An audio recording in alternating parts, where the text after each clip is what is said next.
Hey everyone, this is Kike with Psyche Podcast. I'm so excited to share this episode with you today. I sit down with my friend Elisabeth Schilling, who's been on the podcast before, and we discuss one of our favorite contemporary philosophers, Byung-Chul Han. We start out by exploring this recent interview that was conducted by El País magazine, where you really get a window opened into his unique life, his daily practices, his quirks and eccentricities. It's a great interview, and I think we have a lot of fun talking about Byung-Chul Han's life. We then jump into his wonderful book, The Philosophy of Zen Buddhism, where Han basically puts into conversation the religious tradition of Zen Buddhism with all these great Western philosophers, and even some figures in different religious traditions like Meister Eckhart and Martin Buber. It's a great book. It's a great entry into Byung-Chul Han. If you're interested in both philosophy and religion, I think you should check it out. Please, if you get the time, share this interview, share this podcast episode with anyone in your life who might benefit from it. And wherever you listen to podcasts, or if you watch it on YouTube, please feel free to leave me a positive rating and review if you enjoy and follow this podcast. Thank you so much again for listening. And as always, I hope that you will continue the conversation.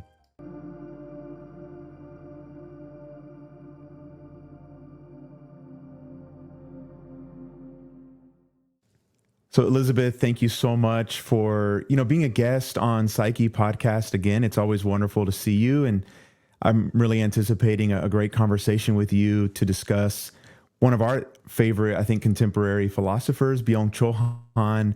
I know when I reached out, I asked if you would be open to talking about his book, The Philosophy of Zen Buddhism.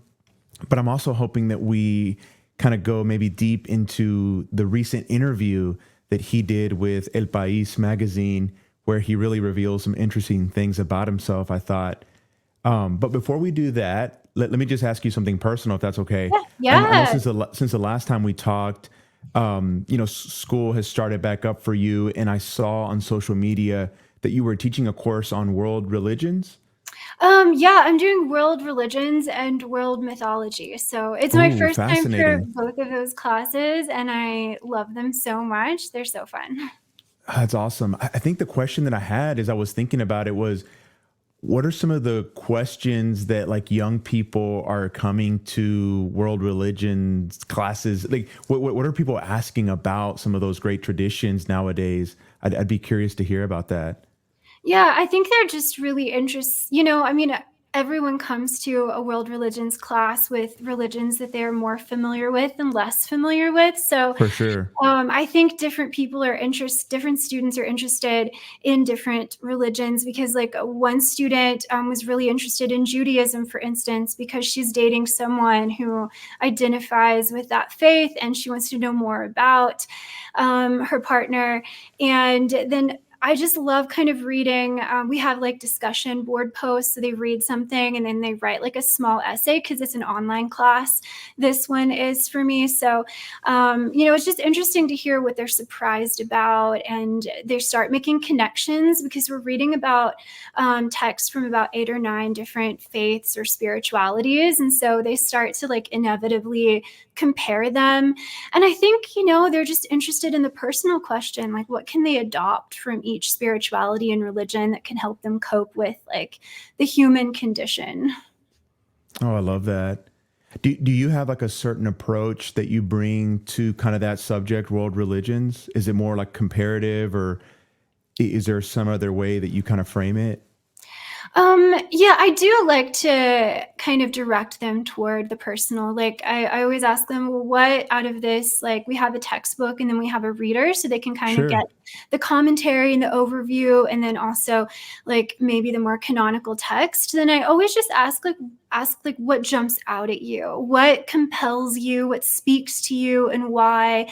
And then also just, what confuses them, so I maybe can like add some clarity, or their classmates can add some clarity. And I really just like to create a dialogue. And I think students are always, they learn more if they can relate it to themselves, and they Oh can see yeah. how they personally agree with something, or even asking them, what do you find problematic in this faith as well.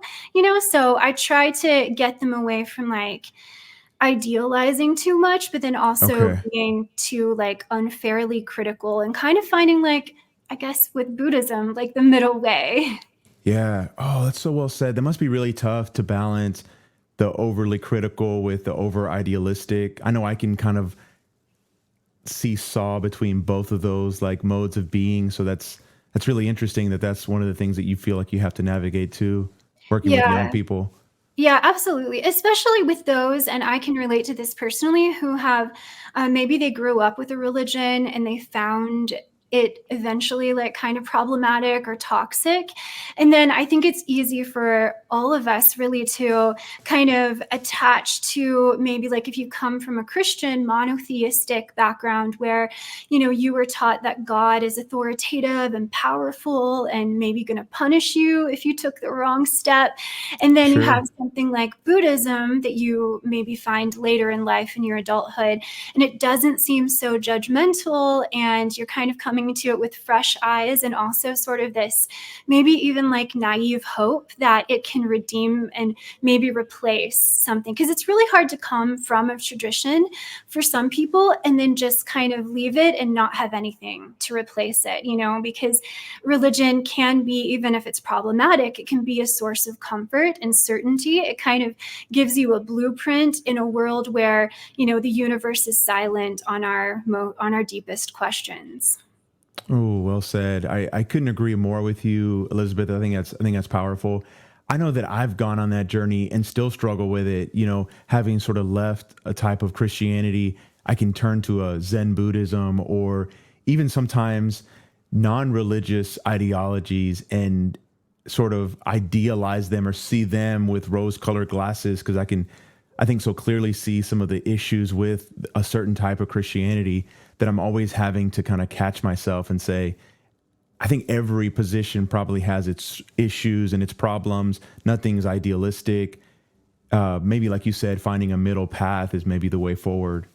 Yeah, I think so. I mean, because for instance, I think that Byung-Chul Han, well, he's talking about a very specific type of Buddhism, but I still think in a way, he looks at it idealistically. And I'm actually taking a class right now. I'm taking a political economy class about capitalism and socialism at my local university. Oh, And wow. my professor, when he was telling us about our first paper that we would write, which was supposed to be in support of capitalism, regardless of what our actual thoughts Sure. are. And he said, make sure that you mention that you're writing it from an idealistic perspective. You're writing about an ideal capitalism, not necessarily one that exists, in history. And I think maybe that's what Byung-Chul Han is doing, because I think he mentions that, Buddhism is nonviolent. And I mean, that's not necessarily true if you look at like the history of Buddhist Right. countries and people who are identifying as Buddhism, but, in a very non-peaceful kind of conflict. And some people say, well, that violence, whatever it is, it's never a part of the essence of a religion. And so, I think we can have that conversation as well. But I think it's important to, keep in mind that we're either talking about the ideal version or the esoteric version or the essence of a religion, the sort of initial like intention, or as it has been maybe co-opted and kind of messed up a little bit by human beings, because that's what we do. Oh, that is what we do. And I want to just go into so many things. Yeah, I'm really resonating with you, Elizabeth. So if you don't mind, maybe we can kind of like start our conversation I mean, we're already in it, which is awesome. But just by looking at this interview that he did with El País magazine, and maybe I'll start by just saying, when I first started reading Han, and to this day, I've always been struck by not only his philosophical reflections on otherness and a type of strangeness in our life, but that he himself as an individual seems to be like an other, just a very strange kind of character. So anytime I'm reading his philosophy or reading about him, I'm just struck by almost a different world that I don't quite understand. I don't feel like I live in, but is appealing to me at some level. It's encouraging sometimes. It's really challenging in other ways. But yeah, he's definitely a philosopher of otherness for me. And getting to hear a little bit more about his personal life really kind of amplified that in a way that I wasn't expecting. Yeah, I have had the same experience with Hans. Sometimes I would love him to give us a little more context of where he's coming from, because I don't always like see what he sees as like a mass phenomenon. But yet at the same time, as you said, I want to, and I kind of do, and I'm attracted to maybe his romanticism or nostalgia, like in the disappearance of rituals. He wants to kind of see what he can take from the ancients, and he has that kind of Heideggerian like anti-technology kind of thing. And I Totally. also wish I could be a Luddite and like eliminate noise pollution and light pollution, So I don't know. I guess I was really struck along those lines of what you were saying, of his phrase that he lives life backwards. Oh, I wanted to ask you about that. I wanted to see if you could kind of reflect on what he means by that. What did the interviewer mean by this is a philosopher that lives his life backwards? Yeah, I mean, I don't know if I completely know.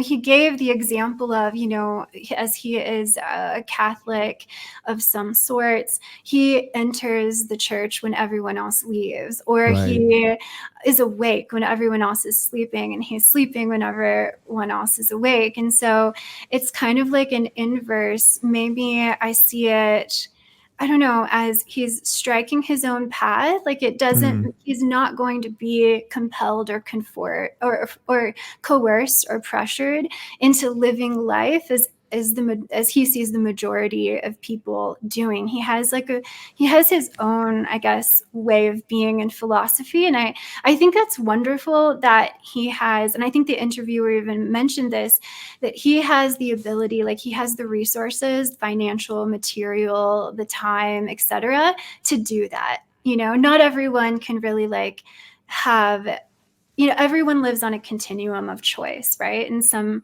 people have more choice than others about how to structure our days. totally. That's so well said. Yeah, that was one thing that I'm still a little bit conflicted about, I guess. Part of it is I'm just confused is when the interviewer was talking about how privileged he is that he's done so well. The curiosity in me started thinking, how much does he actually have? Yeah. What level of wealth are we talking about? And then I started thinking, is he coming from a place of tremendous privilege? Is his whole philosophy based on the fact that he's able to experience these things when a lot of people probably aren't? I started Yeah. kind of wrestling with that component, and I don't know how much he makes or what his net worth is or anything like that. But I never really thought about him as a kind of a successful philosopher. But I guess he is. Yeah. I wonder that too. That's always the question we ask, and probably we're taught to ask in graduate school, where is this author coming from? Like, are they speaking from a place of privilege? And if so, what is accessible in their philosophy and what isn't? But I remember watching a documentary that he was a part of, and he was talking with a few other people and saying that we, like the people around the table, have vocations that allow us more leisure. And I think that, for instance, like the example of an academic, even if, academics don't usually make a lot of money, but we can structure our days. We do have choice Totally. over our time, right? And I don't think he has children, and I don't think he's married. And so It those didn't seem life like it, choices, right? yeah. I mean, he never mentions it. Like he mentioned in the interview, like he goes, back to South Korea to visit his mom. Visit his mom, yeah. Yeah, but otherwise it just seems like he kind of lives a solitary life. And I mean, I get that because like as an academic, you can choose now, at least after the pandemic, to teach, mainly online. And so you decide when your office hours are on campus, and you can just kind of structure it that way. But I guess there are lots of different professions that can do that as well. Like we've talked about this before, right? Like you can schedule yourself, I guess, when you would like with your. Right. Yeah. I have a lot of freedom, and when I see people and everything, no, it's a tremendous privilege for sure. I guess, and I hope I'm not coming across judgmental toward him and his situation. It was just kind of a thought that I had that I hadn't really thought about is he operating kind of at a level of wealth that maybe a lot of philosophers aren't, and that just gives him some freedoms, which I guess it's not necessarily wrong, but it maybe helps me think about some of his idealistic statements a little bit with a more realistic kind of framing, I guess. Oh yeah, for sure. I mean, yeah, it could be that, he's aware of his privilege, and Hmm. he just wants to restructure the world so that maybe like in a Marxist turn, so that everyone has more free time for like spiritual and psychic development. Sure. In light of that, I feel like one of the ways that he's a philosopher, or even a human, a man that kind of walks backwards, is his decision to not really be involved in social media. There's a statement about him owning a smartphone, which he kind of doesn't like, but he only uses it really to classify his plants in his garden. And I Yeah. thought, man, how nice would that be? I mean, I'm always torn. Like, I love social media and I love connecting with people like you, across the country, and technology's great. And yet, it can create so much suffering in my own life and so much dissatisfaction. And I just think there's way too much like digital connection nowadays. So that's an aspect of his life that to me seems very idealistic and romantic, but I envy it. Yeah, me too. I mean, if all of us could just, sometimes like take a vacation away, a true vacation where we're not worried Sure. about, work contacting us, or, clients contacting us and needing us and things like that. A lot of times I think vacations are impossible for people. I know they've been difficult for me because it just seems, there's a financial burden, and then also you have to take yourself away from work. And if you feel like you can do that without guilt, um, Right. Oh, it's yeah, tough. yeah, it's hard to do. Checking email, checking your work email at 8 a.m. is sometimes what you have to do, right? Or Yeah, people. totally. Yeah, but What I think that a lot of us would like to take, social media breaks, go on like a Buddhist retreat, or just a social media detox retreat. That should be great. That should be like government sponsored, I think. God, that wouldn't that be nice? I would love that. In light of some of this too, I'm curious what you thought about this. His decision to not have like a smartphone that he uses all the time, like on social media. With everything that's going on in the world now, through how social media presents it, I think it's so easy to like pick sides and to feel really good about yourself if you're like politically pushing one agenda over another. There's a fantasy I think in me that's like, man, I wish I was more like him, where I could just kind of check out and just write and not get involved in these identity based, arguments that probably fuel this self-righteousness. But then I'm like, is that even possible? Is that escapism? Is that not being political enough? Those are kind of some of the questions that I have for myself that I don't know how to answer. Right. I mean, I hope that one day he will come on your podcast and you can ask him kind of like how he got to where he is. Because in a Yeah. way, social media is a lot of people's paths to maybe like being a public intellectual and being Mm, able to have, that cabin in the woods where you can spend, maybe some months writing or whatever. It's to get from where most people are to where he is, like I think that's a question that I would love to hear you ask him, you know, Okay. All so right. I'm writing that down. we can figure it out. Yeah. Yeah, Hey, but good for if he him. ever agrees, I'm gonna have you on with me so you can help me Oh. ask really good questions. Oh my goodness. I mean, yeah, I mean that's the thing. If he's not necessarily on social media, he's not looking at like my hours of commentary on his books on my channel. So that would be like good or bad, you know, I'm not sure. But That's I'm always like hilarious. on the chance that he is like ever gonna just randomly listen to 5 seconds. I'm always trying to say, Han, I really like you. I'm just confused Right. about this part, you know, like Right. reassure Right. that the relationship is intact in my Sure. head. Sure. No, totally. Now, what did you think about, and I know we can only just speculate, but just the way he was relating to the interviewers? I mean, it seemed like he didn't really want to answer questions. He kind of did whatever he wanted. You know, he said, I just want to talk. And he's like, okay, it's time to go eat. How did you interpret kind of that type of personality? Yeah, I mean, wow, to have that strong sense of self. I was actually on one of the, I don't know what you even call them, the like reels on Instagram. There was this woman who said that, you know, you are not, she was like speaking to her audience and, you know, trying to encourage them. And she said, you are not here to match or mirror energy. You're here to transform energy. And I Mm. kind of thought about that when I read that interview, because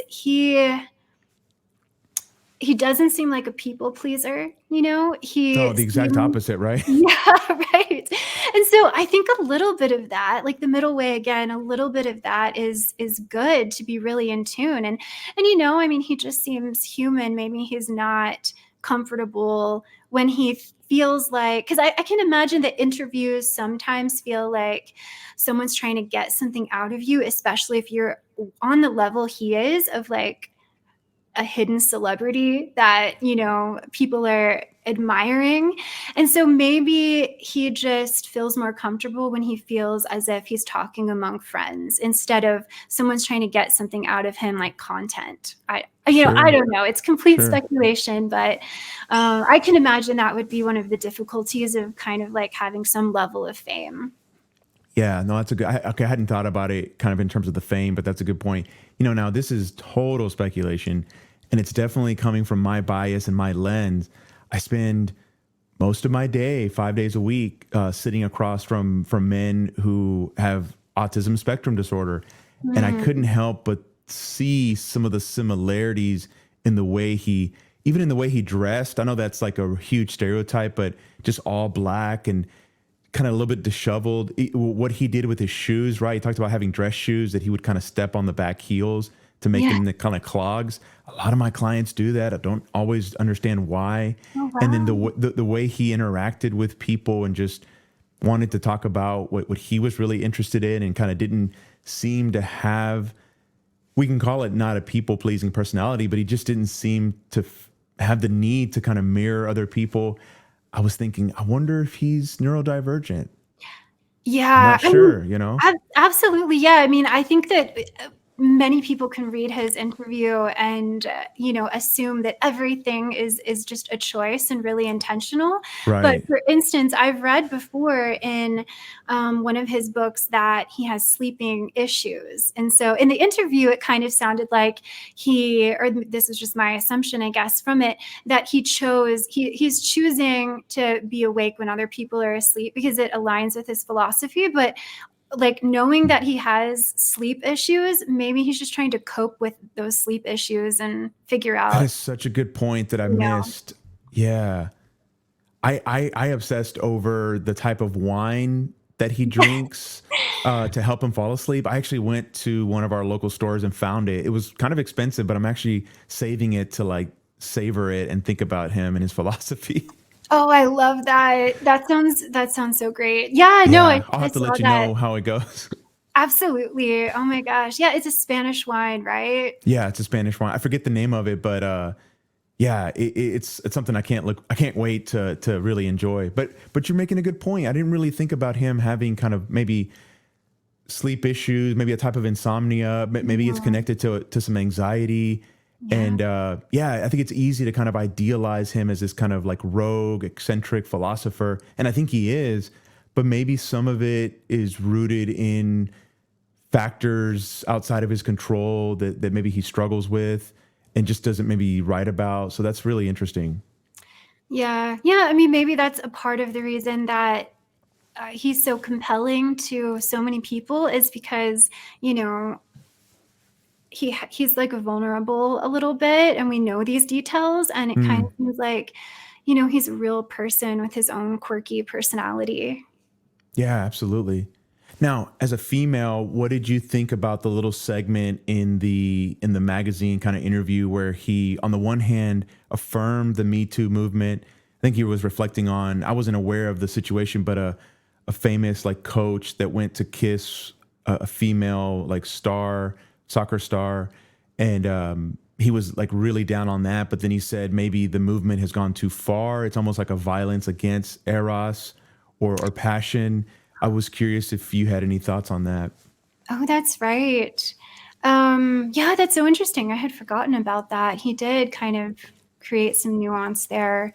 Um, yeah, I wonder if he is just kind of critiquing the fact that just like maybe religions, political movements can get co-opted and Mm, it can kind of become almost a witch hunt with whatever you're talking about and kind of intermingle with cancel culture. I mean, I can definitely see how any sort of well-intentioned and even necessary movement can kind of on the extremes can kind of be potentially problematic. I don't know. It's a really it's a really bold thing to say, I think, for sure. yeah, yeah, 'Cause it can certainly be taken in different ways. But you know, I guess I'm willing to give him the benefit of the doubt, right? And like maybe just keep an open mind with that statement. sure, sure. And then one of the things I'm thinking about, I don't think it has to be the only factor, but I think about, has he ever been in a romantic relationship? Or, he sees his mom kind of frequently. Doesn't seem like he's close to his brother, but maybe there's a line about his sister being a musical composer, maybe. But, you know, what is his relationship to females, in real life? And would that shape maybe some of his statements if he was more connected? I don't know. I know it's speculation, but that's part of where I was going with that. Yeah, yeah, it's possible that it's so hard to, you know, speak about things that, you know, we don't have experiences of. And Sure. I know that men and non-binary people and people all across the gender spectrum, you know, experience sort of those violations of body and mind. And the Me Too movement has been so empowering because I think for people who have had, you know, those experiences, there's just so much shame around them. And so when you can Yeah. start to hear stories of other people like, oh, it happened to Taylor Swift and she also froze and didn't say something when she was Mm, felt up, you know, in public because she was, you know, because we're all more afraid sometimes of making someone else uncomfortable, even if it's someone who is, you know, like abusing us or whatever. And there's a very real psychological response to something like that that just makes you freeze and paralyzes you and it keeps you from totally. doing what you need to do, which is, you know, shouting like no or running away from the situation. And yeah, I mean, for those people who haven't necessarily had to navigate life kind of looking out for that and trying to avoid it, but it being kind of inevitable, yeah, it might be hard to like take it more seriously. Like for instance, you know, and I know I brought this up before and I don't want this to be Sure. like my weird thing, but you know, even in this book, like he talks about when he's comparing Buddhism to say Meister Eckhart's, you know, mystic version of God, Right, he right. he says that Christian God seems narcissistic. And for someone, so in my life, I have experienced being on the end of someone I think probably had narcissistic personality disorder. And I experienced that grooming and that psychological kind of manipulation to like feed Sure. their emotional needs. And so I think that I take it personally, and I'm very sensitive when he calls like anything narcissistic, because I'm like, no, narcissism is so much worse, but Mm, I'm thinking of like the DSM, but sure. maybe he's never been like narcissistic supply. Thank goodness not many people have. And so, it's not, we all do that, I think, Yeah.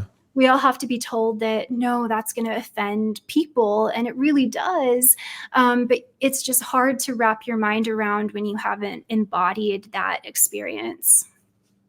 Wow. Yeah. Man, I hope you never feel like you talk about that enough. I'm so glad you brought it back up and framed it the way you did. It's very powerful and it's meaningful to me to hear it from you. So thank you. That's some Yeah. really good stuff. Thanks.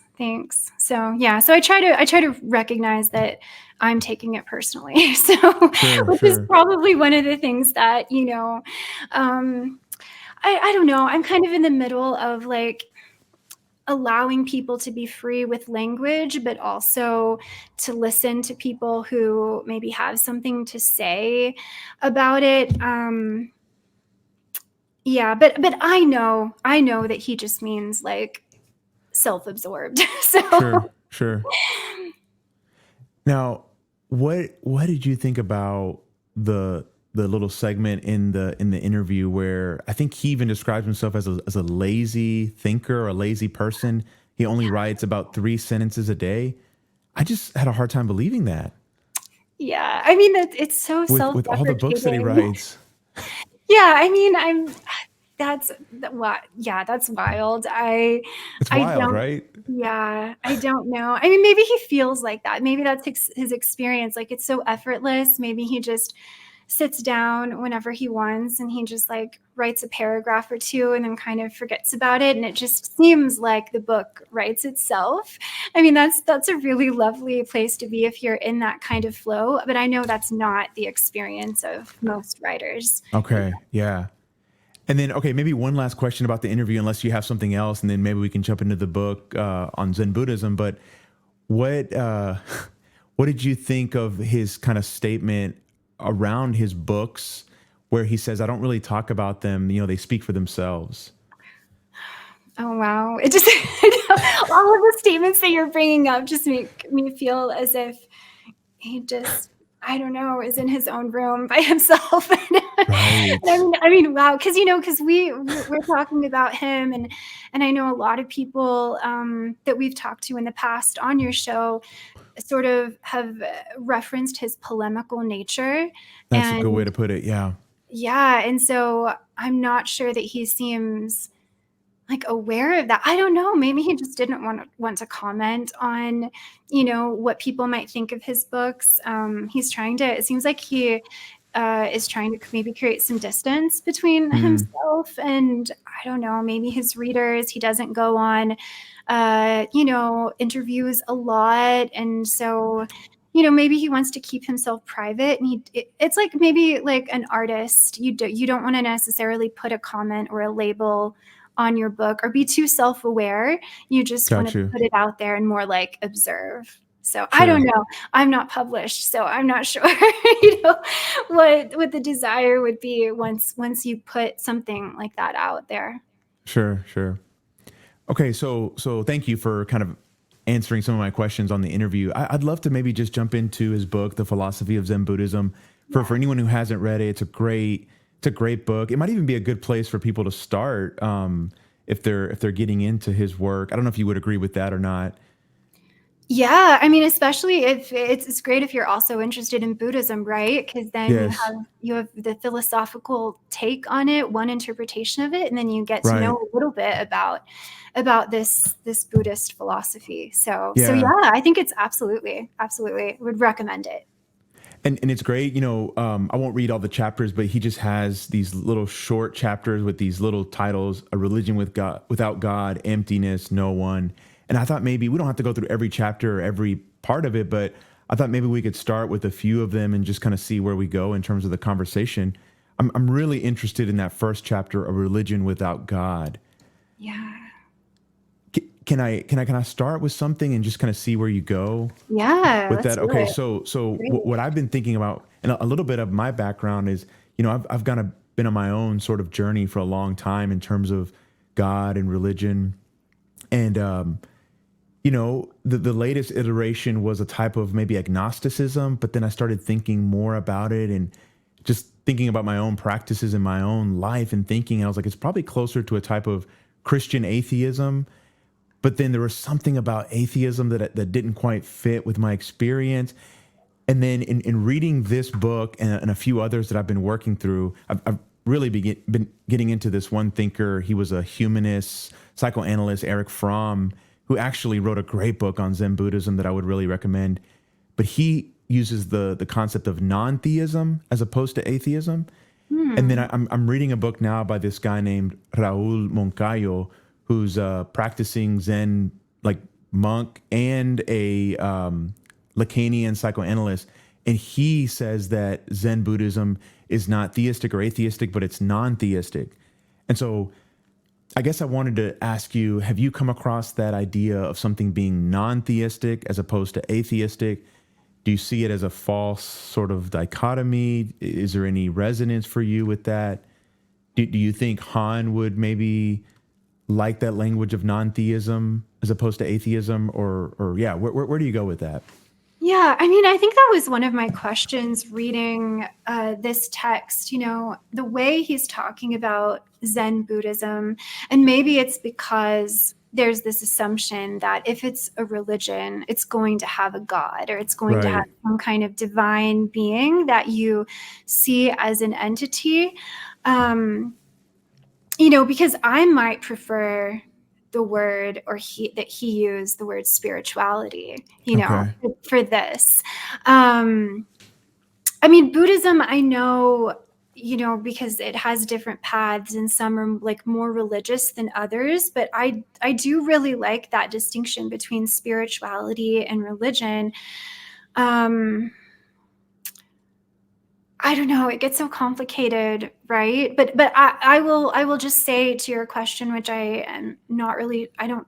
It doesn't answer it, but he. It seems like Han wanted to really emphasize, every time he would say Buddhist religion, right, instead of just right, Buddhism or Buddhist spirituality or Buddhist philosophy. It's like, no, Buddhism is a religion. Zen Buddhism is a religion. And I would really like to know if people who follow Zen Buddhism feel like it is a religion, whether there's a God or godlike being or not. right. One of the things that I've heard, and I'm just kind of picking up on again this latest book that I'm reading from Raul Moncayo, who I know can't speak for all Zen Buddhists, but he kind of distinguishes, especially in the West, between like a light Buddhism, which I think is Mm, probably the way that I probably appropriate it, which is kind of more as like a philosophy, maybe a spirituality, bits and pieces of it, incorporating it within my own kind of system, versus kind of a Zen Buddhism that's really rooted in tradition and some of the primary figures, and is very kind of rigorous. It's probably practiced, at a monastery or a temple or something like that. So I wonder if that's one of the distinctions, a type of light Zen Buddhism versus one that's more robust. yeah, I mean, I guess it goes back to the question, like, what is a religion? Like, Yeah. what are the characteristics of a religion? And I think he just wants to point out that, God isn't always necessary. And I think that that's true. But when I think about what a religion is, a lot of people will look at the etymology of it and say that, it has a tie with, a word that means to bind, right? So any sort of philosophy that incorporates the divine and the sacred within community Yeah. could be called a religion. Um, and the Zen Buddhists that I've read, I don't know if you've read these, like, what's her name? She is a lesbian monk. I can't remember where she lives, but Roshi Pat Yanko Ohara, Most No, I Intimate, haven't. a Zen approach to life's challenges. And I Ooh, know she's the leader of like a community. I think she's in California. okay. And, there's a communal aspect and there's a leader aspect. But as he said, I think pretty validly, the center of Zen Buddhism is like meditation, so not necessarily like worship. And I think Gotcha. he was kind of trying to set up in that first chapter that, look at these versions of the Christian God. It's a kind of God that created everything in his image and wants to be worshiped. And that was definitely, how it was kind of taught to me, I guess, growing up. Christianity was that, God loves your praise, God loves your loyalty. And so I see where he's going. And I don't know. I wonder what you thought about as well, not to divert from your question, because I still want to talk about it, but what you thought about in that first chapter, him opening it up with basically a comparison between Christianity and Buddhism. Like if you thought that was helpful or not, especially like I know he looked at like Hegel's version of Yeah. Christianity and No, God. that's a great question. If I can answer it briefly, I mean, I can only say I think it was helpful for me, given my own kind of struggles with Christianity. I mean, the way that he, right, he is a Catholic, and he's, Mm-hmm. Mm-hmm. I think he actually knows his theology quite well, and I think he's, you know, well versed in like the mystical side of Christianity. He works with Eckhart, and I mean even Hegel, right, has some of that in there. Um, I do think the way he kind of was framing quote unquote God was not as sophisticated as some theologians might want to talk about God. Maybe it was a bit of a straw man, but a straw man that I would also want to reject. And so I started thinking, is he getting into this whole dualistic, polemical kind of thing where to highlight his argument to make sure that it comes across really powerfully, he has to kind of construct a version of the other side that maybe a lot of people would disagree with. Even though I think I was really in line with what he was saying, I also would want to move away from like a deus ex machina, or like a simplistic God that just pulls the strings and that we just look to for a type of solace. I'm actually with him in his argument. I just wonder, did he do full justice to maybe the more apophatic or mystical understanding of God? Yeah, I agree completely. I was almost, and I wish that I weren't like this, but I almost wanted to like fact check. Like I wanted to go to my Meister Eckhart book and Yeah, like, is this what I really think of? Because I don't know. I don't know. I'm just hesitant to have anyone demonize mm, another religion.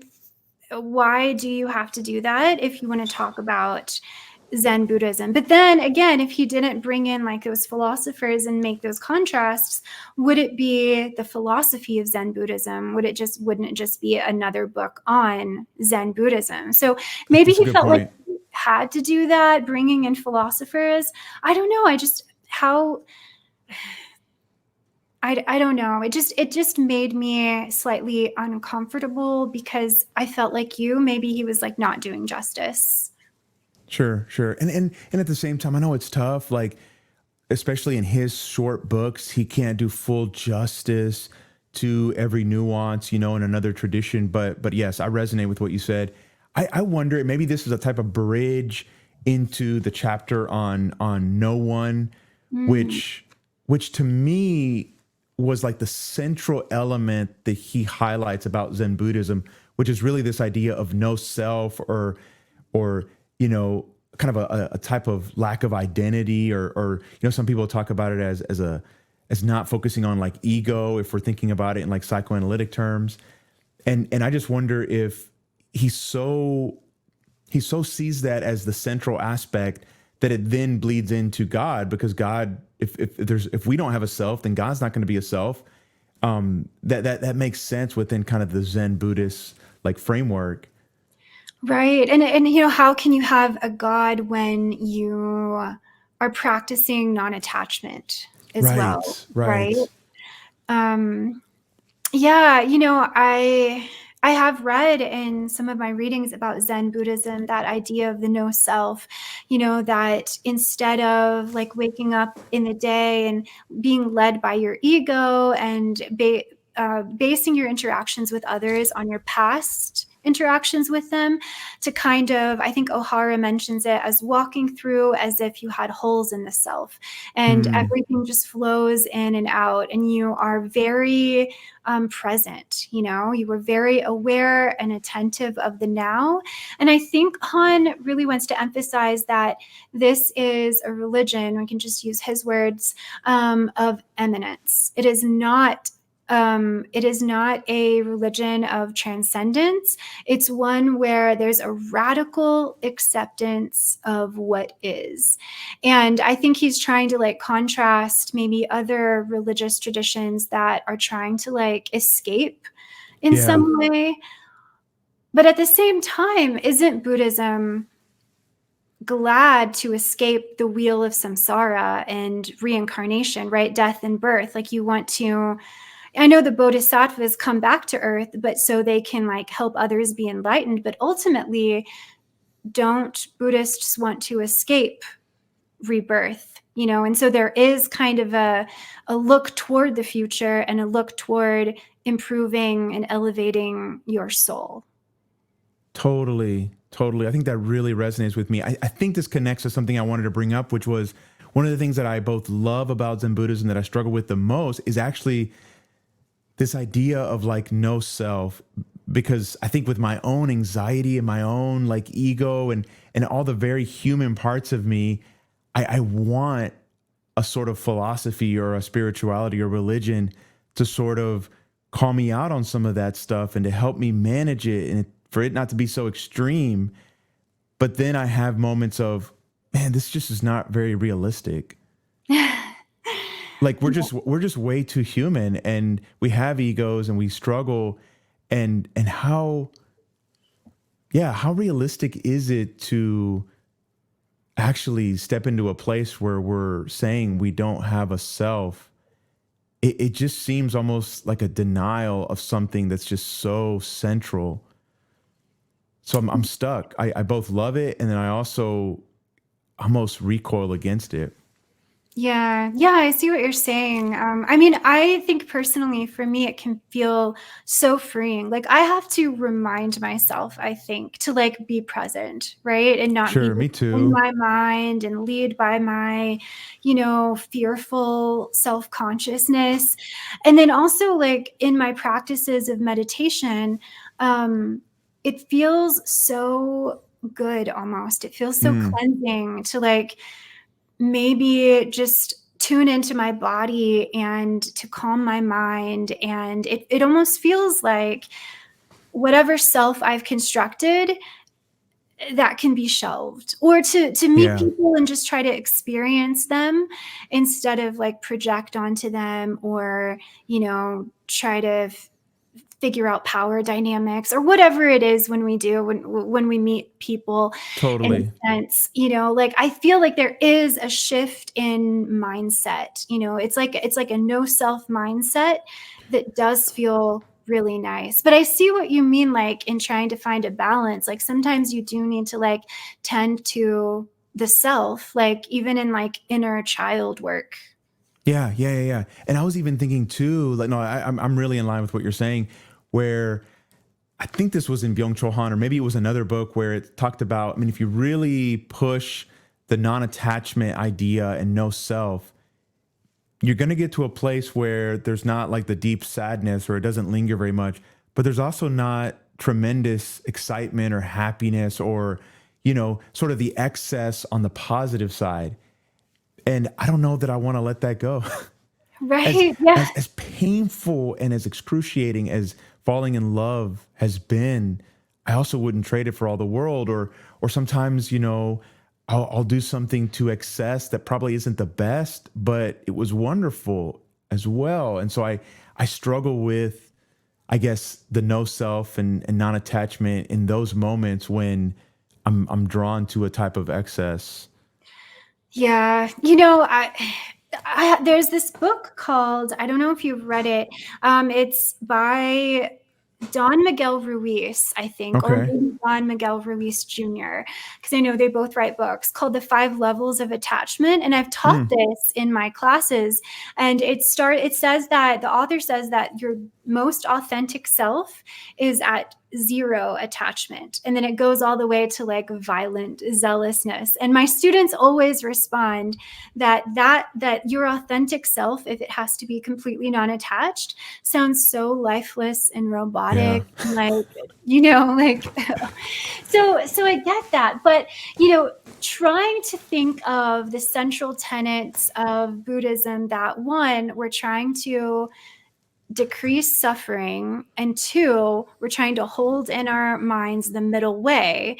I wonder, how can we use non-attachment in a way that is actually helpful to us, so Yeah. not in the extreme where we're trying to have this self-discipline and self-restraint to not feel anything, Sure. but to, when we do feel that we've caused ourselves suffering by our passions or whatever it is, maybe that's when we remember, to like loosen up the attachment a little bit. So because Buddhism is really about practicality, right? It's the use the raft across the stream, but if you don't need the raft anymore, like lay it down, right? You can even Yeah. lay Buddhism down when you feel like you don't need that like concept or word or identity. So I really like to give Buddhism the benefit of the doubt, and Sure. think of ways that we can like have a balanced understanding of non-attachment and apply it to our lives when it's actually serving us.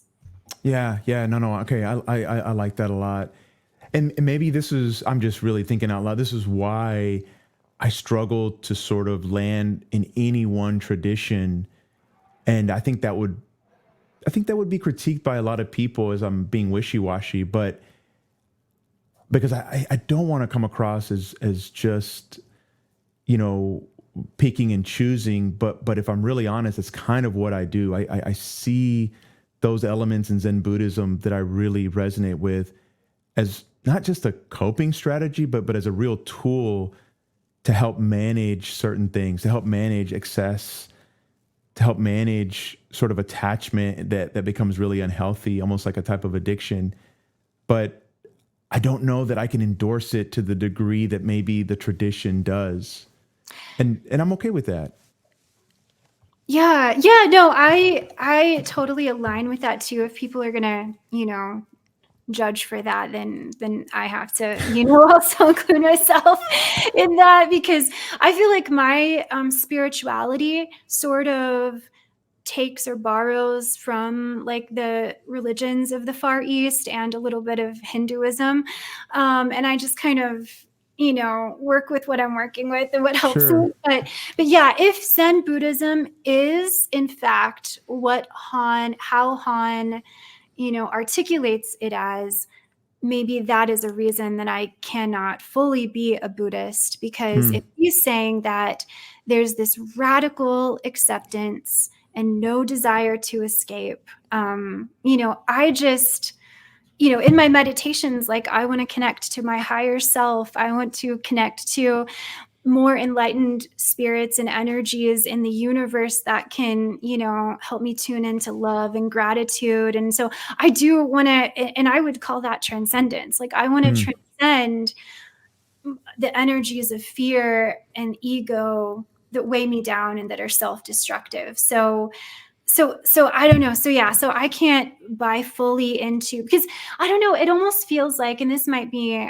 a problem that I have with this book, that he's trying to articulate an extreme version of Buddhism, which is just Hmm. outside of what Buddhism can be, because Buddhism is supposed to be like something about, I don't want to keep harping on this, but the middle way, Yeah. right? Yeah. No, that's And good. Han is just not a philosopher of the middle way. So it's Wow. really There you ambitious go. for him to He is take this not a topic. philosopher of the middle way. That's good. That's really good, Elizabeth. Yeah. Now, can we go here for a minute? Connecting the chapters on friendliness, which I so loved.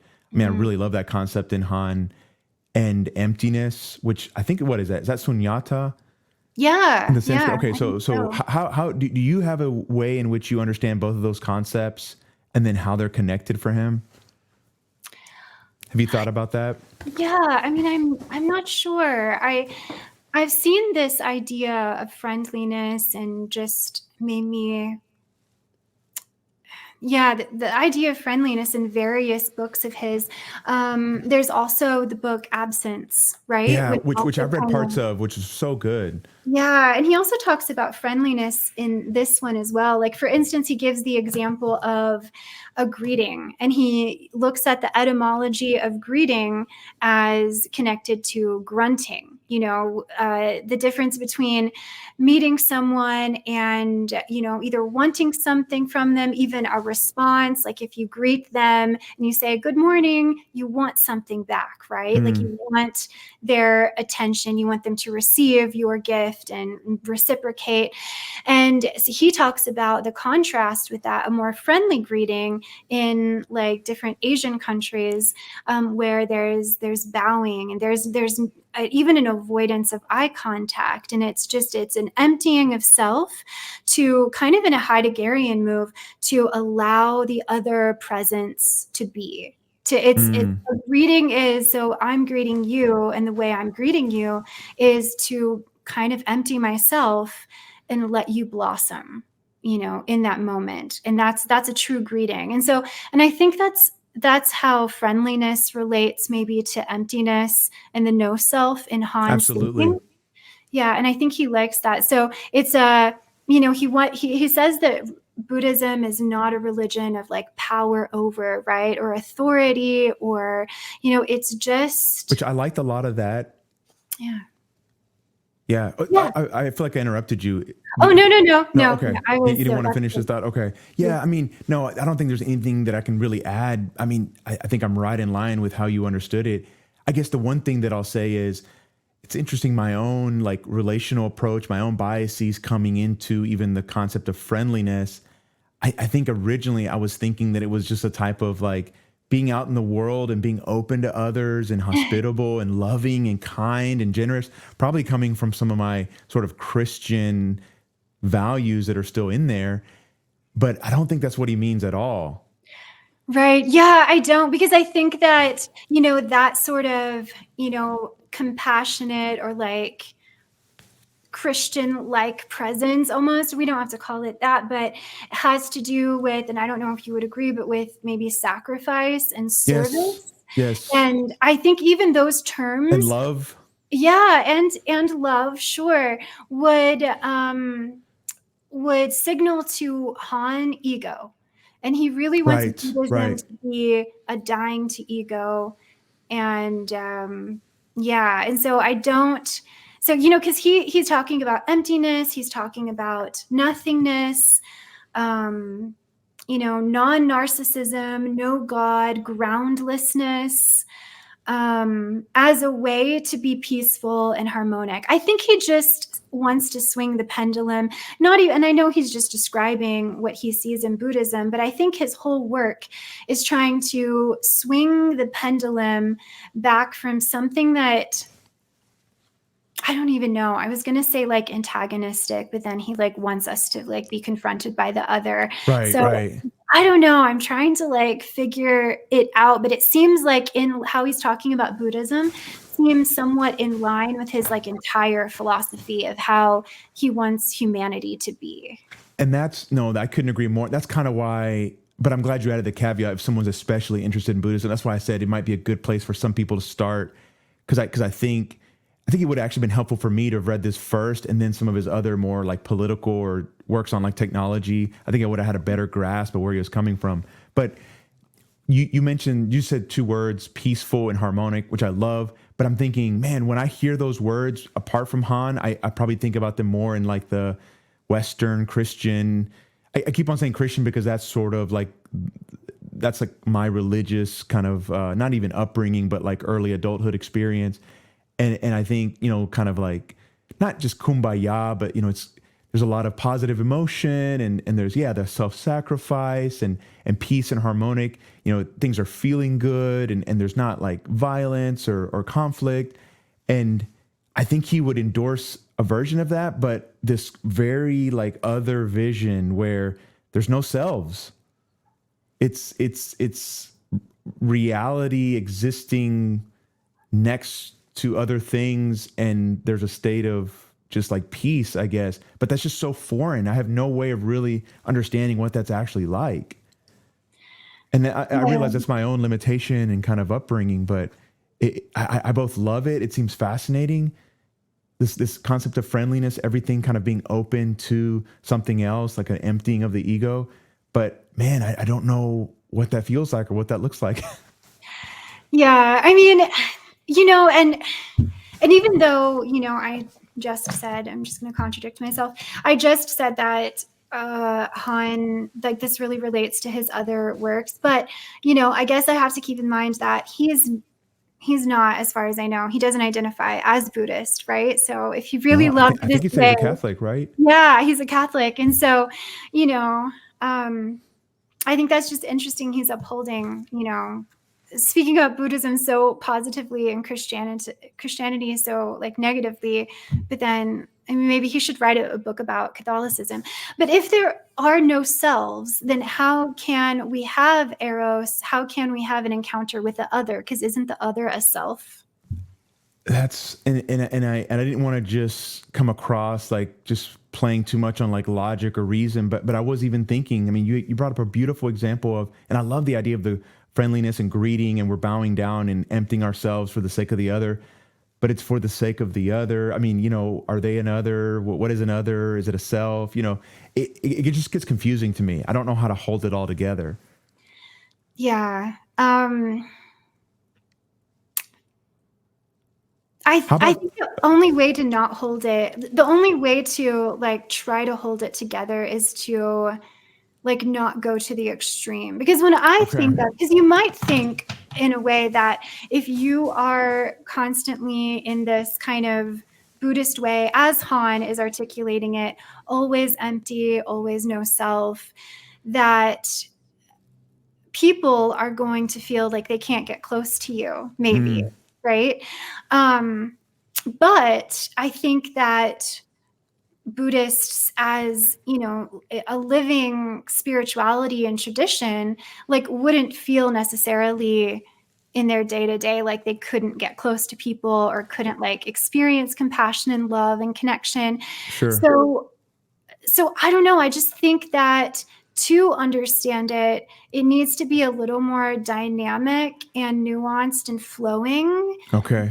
than Han is articulating it, because I'm sure, well, I mean, let me ask you, when you read other books about Buddhism, do you feel like you can align with them or accept them a little more than you do with Han's version? Because I do. So Yeah, no. How about this? Definitely, yeah. Like I see your point, and it's there. They tend to be a lot more dynamic. I've really loved like Thich Nhat Hanh, who I know is not a Zen Buddhist, but his vision of Buddhism, his yeah. understanding of emptiness is like interbeing, and there's just so much that I resonate with. So it seems more relational and dynamic, emphasizing compassion and love, which are really, really important to me. But I'm also always left with still issues around like the non-attachment, the no self, which again, I want to be clear. I actually really like those concepts, and I actually use them daily, or I try to sort of work on myself and become a better person. I really do. And yet I just think if they're the only thing we're talking about, if they're maybe taken to the extreme, they just seem so unrealistic to me, so foreign that I don't know what it would actually look like. Yeah, I mean, maybe we should have a Zen Buddhist come on so they can answer Right? that, right? Right? Give us the the How, lived how, experience. no, that's a good idea. How about this? I think part of why I'm so drawn to Zen Buddhism is because I struggle so much with some of the things that it's talking about. Being in my head too much, attaching myself, having too strong a sense of ego and identity and self. that it's a way for me to maybe challenge some of that and in interesting and different ways. I Yeah. don't know that I can fully ever live out the vision, but I see it as like a healthy corrective for some of my tendencies. Yeah, me too. And I wonder if we can make a distinction between like self with a little s and self with like a big capital S, right? So the self that's a little s is like what we need to be in our like practical day to day. It's like, I think of it maybe like Jean-Paul Sartre's in Being in Nothingness, his conceptualization of the waiter. Like Mm, the waiter's like small lowercase self is the self and the ego that maybe we need to be non-attached to, because that's just our role, who we are, how we live. But that's never all we are. And so maybe the no self is just a no lowercase self, but it's a yes uppercase, like capital S self. I don't know. I'm just throwing it out there. no, Elizabeth, I think that's beautiful. I think the Jungian parts of me really resonate with that. Like I guess he might frame it in terms of we have to learn to differentiate ourselves from not just the ego, but our personas, our kind of Mm. the social versions of ourselves, but that there is sort of this mysterious uppercase S self that you've been talking about. And then there's some really interesting post Jungians, they call them, who connect Zen Buddhism to Jungian psychology and talk about the self is actually the no self, and it's both a thing and not a thing at the same time. And it gets really interesting and complicated. But yeah, I really resonate with that. Maybe that's kind of where I'm at, is no little or I guess I'm too much of a Freudian too, because I'm thinking the moment that we really think that we're not a lowercase s self is the very moment that lowercase s self is coming out the strongest, probably. Yeah. That's so true. That's so true. I mean, I wonder if there's a way that we can be like both at the same time, I'm or open to that.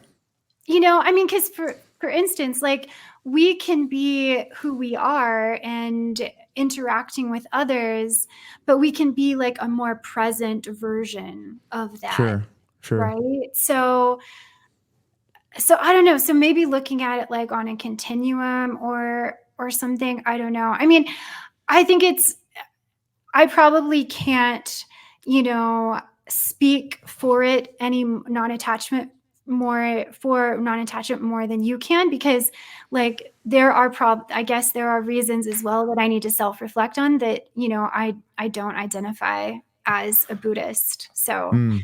I have been listening to a lot of Taoist meditations on Insight Timer. I don't know if you know that app. I use that app for guided meditations.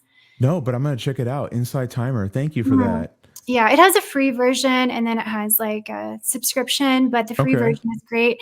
And I've been listening to these Taoist meditations by someone named Dr. Deborah Ford, and Mm. she talks about like the Tao energies and like the Tai Chi energy of balance and like wind energy and thunder energy, and so I don't know, like when I think about her version of Taoism, it seems very much going back and forth between Okay. like the collective self or no self, and then like healing the lowercase self.